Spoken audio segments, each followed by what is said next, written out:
నమస్తే అండి అందరికీ. ఈరోజు మనము అసిస్టెంట్ ఎన్విరాన్మెంట్ ఇంజనీర్ ఉంది కదా మనం పొల్యూషన్ కంట్రోల్ బోర్డులో, దానికి సంబంధించి పేపర్ 2కి సంబంధించి సిలబస్ మార్చారు. ఇది ఎప్పుడో మార్చారు. అయితే మనకి రేపు 2025 మార్చిలో ఎగ్జామ్ ఉంది కనుక దాని మీద ఒకసారి మనం ఇక్కడ వీడియో చేయడం జరుగుతుంది. సో మన నోటిఫికేషన్ వచ్చేసి 15/2023. ఇది మన notification, assistant environment engineer in AP pollution control board.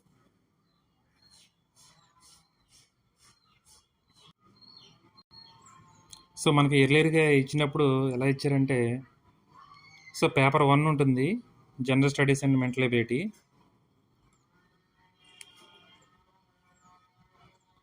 So మనకి తెలిసిందే కదా అది. సో నెంబర్ ఆఫ్ క్వశ్చన్స్ వచ్చేసి 150 ఉంటాయి, దాని డ్యూరేషన్ కూడా 150, మన మార్క్స్ కూడా 150 వస్తుంది.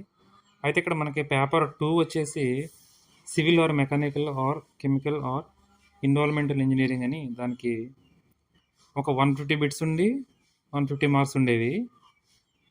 తర్వాత మనకి పేపర్ 3 అని ఇంకొకటి కామన్గా ఇంకొకటి ఇచ్చేవారు. సో అది వచ్చేసి 150 అది కూడా. సో దీన్ని ఏం చేశారంటే, ఇప్పుడు మనకి సిలబస్ వచ్చేసి అన్నిటికీ ఇంచుమించుగా ఒకటే ఉండటం వల్ల అది మొత్తం పేపర్ని కుదించారు. సో ఎలా కుదించారంటే, ఫస్ట్ పేపర్ మనకి యాజ్ యూజువల్గా రెగ్యులర్గా ఎలా జరుగుతుందో అదే పేపర్ ఉంటుంది. సో రెండో పేపర్ వచ్చేసి కామన్ పేపర్ సెట్ చేశారు దాన్ని. సో అది వచ్చేసి 150 ఉంటాయి. సో 150 క్వశ్చన్స్ ఉంటాయి, 150 మార్క్స్ ఉంటాయి అన్నమాట. 300 మార్క్స్ ఉంటాయి. సో మనకి డ్యూరేషన్ వచ్చేసి 150 ఉంటుంది. అంటే ఈచ్ క్వశ్చన్ క్యారీస్ 2 మార్క్స్ వస్తుంది. సో టోటల్ వచ్చేసి 450 మార్క్స్ ఉంటుంది.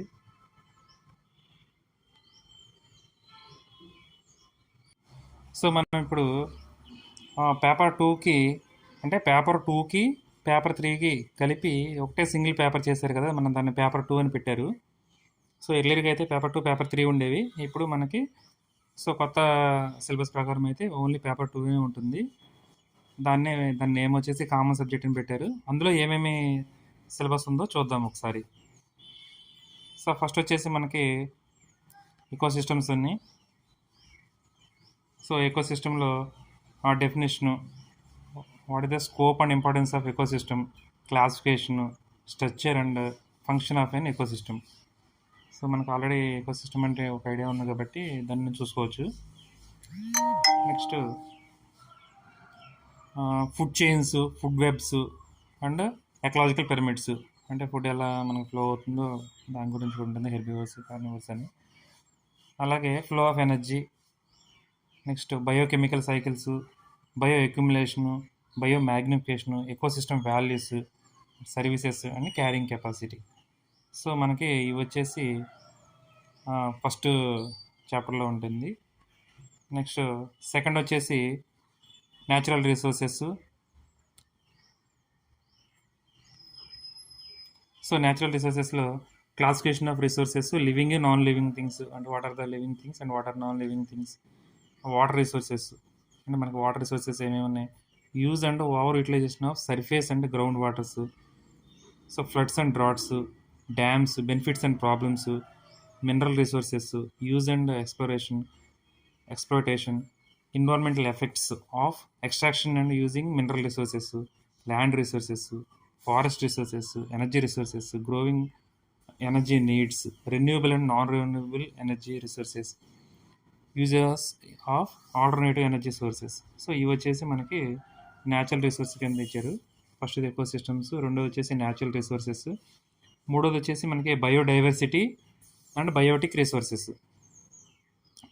సో ఇందులో కూడా మనకు సేమ్ డెఫినేషన్ ఏముంటుంది, ఇంట్రడక్షన్ ఏముంటుంది, జెనెటిక్స్ ఏంటి, స్పీసీస్ అండ్ ఎకోసిస్టమ్ డైవర్సిటీ ఏంటి, value of biodiversity, consumptive use ఒకటి, అలాగే productive use, social, ethical and optional values కూడా ఉంటాయి. తర్వాత మనకి ఇక్కడ ఇంపార్టెంట్ ఏంటంటే, India as a mega diversity nation, అలాగే హాట్స్పాట్స్ ఆఫ్ బయోడైవర్సిటీ, ఇవన్నీ ఉంటాయి మనకి. సో మనకి ఇక్కడ మనం చూసుకుంటాము, approaching of wildlife, wildlife conflicts వస్తూ ఉంటాయి. సో దాని గురించి మనం 3వ చాప్టర్లో చదువుకుంటాము. సో ఇక్కడ వరకు పైన వచ్చేసి ఎంతవరకు మనకి అవి ఓన్లీ ఎన్విరాన్మెంట్కి సంబంధించి ఉన్నాయి ఫస్ట్ 3 చాప్టర్స్. అంటే అసలు ఎకో సిస్టమ్స్ ఏంటి, ఫుడ్ చైన్స్ ఏంటి, ఫుడ్ వెబ్స్ ఏంటి, ఇవన్నీ ఉంటాయి. న్యాచురల్ రిసోర్స్ ఏంటి, వాటర్ ఏంటి, అంటే మనకి న్యాచురల్ రిసోర్సెస్లో వాటర్ వస్తుంది, ఎయిర్ వస్తుంది, సర్ఫేస్ వస్తుంది, ఇలా అన్నీ ఉంది. సో మనకి 3వది వచ్చేసి ఈ స్పీసీస్ గురించి, వాటి జెనెటిక్స్ గురించి అది కూడా ఉంటుంది. సో నెక్స్ట్ 4వది వచ్చేసి మన ఇంజనీరింగ్ మెటీరియల్స్. ఇది మనకు కొంచెం మెకానికల్ వాళ్ళకైతే కొంచెం ఈజీగా ఉండే సబ్జెక్ట్ ఇది. ఇంజనీరింగ్ మెటీరియల్స్లో structure and properties of engineering materials. Engineering materials ఏమని వాటి స్ట్రక్చర్స్ ఏంటి, ప్రాపర్టీస్, ఫేజ్ డయాగ్రామ్స్. మనం బేసిక్గా టీటీడీ డయాగ్రామ్స్ ఉంటాయి కాబట్టి ఫేజ్ డయాగ్రామ్స్ గురించి, హీట్ ట్రీట్మెంట్స్ అంటే మన ఇంజనీరింగ్ మెటీరియల్స్కి హీట్ ట్రీట్మెంట్ ఎలా చేస్తాము అని, stress strain diagrams for engineering materials అని మన బుక్స్లో అవి ఉన్నాయి కదా. సో వాటిని బేస్ చేసుకొని ఆ డయాగ్రామ్స్ కూడా ఒకసారి చదువుకోవాలి. నెక్స్ట్ వచ్చేసి ఇది సివిల్ వాళ్ళకి కూడా ఉంటుంది అది. నెక్స్ట్ ఇది కూడా సివిల్ వాళ్ళకి ఉంటుంది, మెకానికల్ వాళ్ళకి ఉంటుంది అలాగే. సో ఇందులో వచ్చేసి fluid mechanics and hydraulics. So ఇందులో మనకి న్యూటోనియన్, నాన్ న్యూటోనియన్ ఫ్లూయిడ్స్ అది మనకు తెలిసిందే. న్యూటన్లో ఫాలో వాటిని న్యూటోనియన్, ఫాలో అవని వాటిని నాన్ న్యూటోనియన్ ఫ్లూయిడ్స్ అంటారు. నెక్స్ట్ ఫ్లూయిడ్ ప్రాపర్టీస్, ఏమేమి ఫ్లూయిడ్ ప్రాపర్టీస్ ఉన్నాయి. మెజర్మెంట్స్ ఆఫ్ ప్రెషర్ మేనోమీటర్స్, అంటే మనం ప్రెషర్ మెజర్ చేయడం కోసం మేనోమీటర్స్ ఉంటాయి మనకు. అందులో ఏమేమి ఇచ్చారో మనకు ఉంటాయి కదా, సింపుల్, యూట్యూబ్ అవన్నీ అవి చూసుకోవాలి. నెక్స్ట్ ఫ్లూయిడ్ కైనమాటిక్స్, సో వాటి ఎలా ఉంది, వాటి బిహేవియర్ ఎలా ఉందని. Classification of fluids. తర్వాత stream function and velocity potential. Next fluid డైనమిక్స్లో వచ్చేసి continuity equation, Bernoulli equations and impulse momentum equations. Next laminar and turbulent flow through pipes, significance of Reynolds number. So మనకు ఆటోమేటిక్గా Reynolds number base చేసుకుని మనం laminar, turbulent ఇవన్నీ చెప్పేస్తూ ఉంటాము. So అవి చిన్న చిన్న బేసిక్స్ నేర్చుకోవాలి. నెక్స్ట్ ఈక్వేషన్ ఒకటి, హ్యాగన్ ఈక్వేషన్ ఒకటి, డార్సీ వేజ్బ్యాక్ ఈక్వేషన్ ఒకటి, friction factor, head losses in pipes, మనకి మేజర్ లాసెస్, మైనర్ లాసెస్ ఉంటాయి కదా అవి. సో బెండ్స్ అండ్ ఫిట్టింగ్స్లో అలాగే అంటే అవి minor losses. Next dimension analysis and similarity loss, elementary boundary layer theory. So ఇక్కడ వరకు చూసుకుంటే మనకి ఫ్లూయిడ్ మెకానిక్స్ నుంచి మనకు ఉన్నది అదొక చాప్టర్ ఉంది, ఇంజనీరింగ్ మెటీరియల్స్ నుంచి ఒక చాప్టర్ ఉంది. Next process calculations and thermodynamics. So ఇది మనకు వచ్చేసి థర్మోడైనమిక్స్ మీద ఉంది. ఇందులో ఏముంటుందంటే laws of conservation of mass and energy. So వాటికి సంబంధించిన లాస్ నేర్చుకుంటాము. Next use of tie components అది. తర్వాత recycle, bypass and purge calculations, degrees of freedom, first and second law of thermodynamics and their applications. First law, second law నేర్చుకుంటాము. Next equations of state and thermodynamic properties of real systems గురించి. So ఇక్కడతో మనకి ఏంటంటే ఈ 3 చాప్టర్లు ఏవైతే ఉన్నాయో 4, 5, 6 అనేవి ఇవి మాత్రానికి మనకి సబ్జెక్ట్ ఓరియంటెడ్లో, అంటే మెకానికల్ కానీ, సివిల్ కానీ, ఎన్విరాన్మెంటల్ వాళ్ళకి కానీ, ఇంజనీరింగ్ డిపార్ట్మెంట్కి సంబంధించిన వాటిలలో ఇవి ఈ 3 వస్తున్నాయి అన్నమాట. సో దీనికంటే ముందు మనకి న్యాచురల్ రిసోర్సెస్ కానీ, ఎకో సిస్టమ్స్ కానీ, ఇంకా మనకి హాట్స్పాట్స్ గురించి ఇవన్నీ ఉన్నాయి కదా, అవన్నీ కూడా మన ఎన్విరాన్మెంటల్ దాంట్లో చదువుకోవాలి.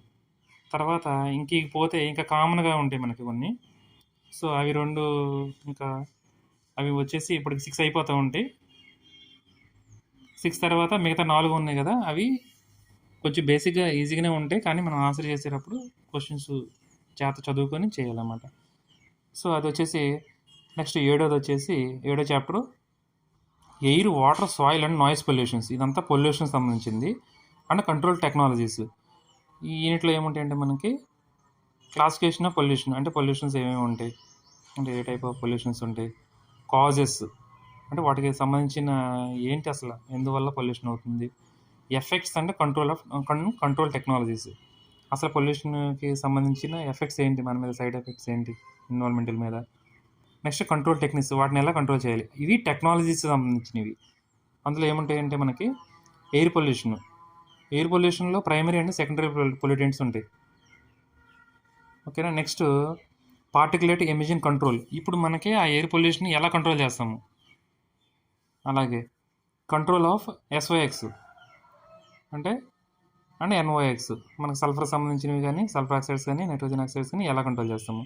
Next automobile and industrial pollution, ఇందులో నుంచి ఆటోమొబైల్ ద్వారా అలాగే ఇండస్ట్రీస్ ద్వారా ఎలా పొల్యూట్ అవుతుంది, యాంబియంట్ ఎయిర్ క్వాలిటీ స్టాండర్డ్స్, అసలు మనం ఏ స్టాండర్డ్స్ ఫాలో అవ్వాలి అనేవి చూసుకోవాలి. అంటే మనకి ఇక్కడ బేసిక్గా మనకు జరిగే ఏం పొల్యూషన్ జరుగుతూ ఉంటాయి అంటే ఎయిర్ పొల్యూషన్ జరుగుతూ ఉంటుంది, వాటర్ పొల్యూషన్ జరుగుతూ ఉంటుంది, నాయిస్ పొల్యూషన్ జరుగుతూ ఉంటుంది, లేదా సౌండ్ పొల్యూషన్ జరుగుతూ ఉంటుంది. అలాగే మనకి ఎర్త్ కూడా జరుగుతుంది, అంటే సాయిల్ పొల్యూషన్ జరుగుతూ ఉంటుంది.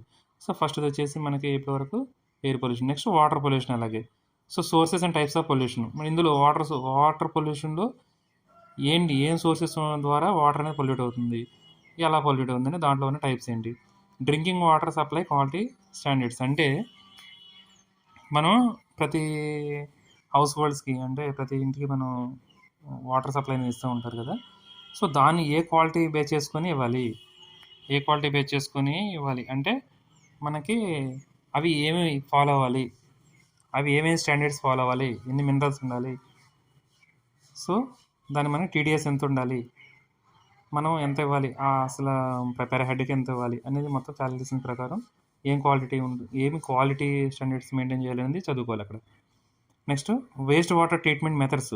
ఇప్పుడు మనకు ఆల్రెడీ వేస్ట్ వాటర్ వచ్చేస్తూ ఉంటే, అంటే యూజ్ అయిన తర్వాత దాన్ని ట్రీట్మెంట్ చేయడానికి ఏమేమి మెథడ్స్ ఉన్నాయి. అందులో primary and secondary and territory 3 ఉంటాయి. సో ఆ మెథడ్స్ ఏంటో చూసుకోవాలి. అదేంటో గ్రిడ్ ఛాంబర్స్ ఒకటి, సెడిమెంటేషన్ ట్యాంక్స్, అంటే ఫస్ట్ ఇలా ఫిల్టర్ చేసుకొని ఒక చోట పెట్టుంచి అది సెడిమెంటేషన్ ట్యాంక్, ట్రిక్లిక్ ఫిల్టర్స్, తర్వాత మళ్ళీ ఫిల్ చేసి తర్వాత ఆక్సిడేషన్ పాయింట్స్, వాటిని తీసుకెళ్ళి పాయింట్స్లోకి వెళ్ళి అక్కడ మనం ఆక్సిజన్ అవి పంపించి అక్కడ క్లియర్ చేస్తాము. నెక్స్ట్ యాక్టివేటెడ్ స్లడ్జ్ ప్రాసెస్, ఏమైనా స్లడ్జ్ ఉంటే అది చేస్తాము. సో ఇక్కడ వరకు మనకు అవుతుంది. తర్వాత సెప్టిక్ ట్యాంక్, ఇది కూడా ఒక రకమైన వాటర్ పొల్యూటెంట్లో వస్తుంది, అంటే మనం వేస్ట్ వాటర్ అంతా వస్తుంది కదా, అది సెప్టిక్ ట్యాంక్ ఉంటుంది. సెప్టిక్ ట్యాంకులను కూడా దాంట్లోంచి స్లడ్జ్ వస్తుంది సెప్టిక్ ట్యాంక్స్లో ఉండేది. సో డిస్పోజల్ ఆఫ్ స్లడ్జ్, ఆ స్లడ్జ్ని ఎలా డిస్పోజ్ చేయాలి.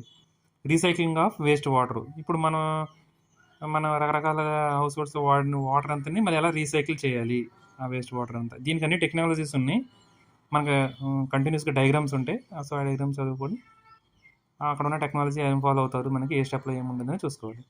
నెక్స్ట్ వచ్చేసి soil pollution. So soil pollution వచ్చేసి సోర్సెస్ అండ్ టైప్స్, మళ్ళీ సేమ్ ప్రతిదానికి ఏంటి ఏ సొల్యూషన్, ప్రతిదానికి సోర్స్ ఏంటి, ఏ పొల్యూషన్ అవడానికి సోర్స్ ఏంటి, తర్వాత దాని టైప్స్ ఏముంటి, తర్వాత దాని మీద దానివల్ల మన మీద ఎటువంటి ప్రభావం పడుతుందో చూసుకుంటాం అనమాట. So impacts of modern agricultural. So soil pollution అయిపోవడం వల్ల దాని మీద మన అగ్రికల్చర్ మీద ఎంత ఎఫెక్ట్ చూపిస్తుంది. డిగ్రేడేషన్ ఆఫ్ సాయిల్, అవి చూసుకోవాలి, సాయిల్ పొల్యూషన్. నెక్స్ట్ 4వది వచ్చేసి noise pollution. Sources and health hazards standards, అంటే అసలు నాయిస్ పొల్యూషన్ రావడం కారణం ఏమేమి ఉంటుంది, దానికి ఏ లిమిట్ లోపల ఎంత ఉండాలి, హాస్పిటల్ దగ్గర ఎంత ఉండాలి, స్కూల్ దగ్గర ఎంత ఉండాలి, అవి చూసుకోవాలి, అవి స్టాండర్డ్స్. అలాగే మనకి హెల్త్ హజార్డ్స్ ఏమొస్తుందో చూసుకోవాలి. అది మొత్తం పొల్యూషన్కి సంబంధించింది చాప్టర్ 7 అనమాట. నెక్స్ట్ వచ్చేసి 8th చాప్టర్ వచ్చేసి solid and industrial waste management.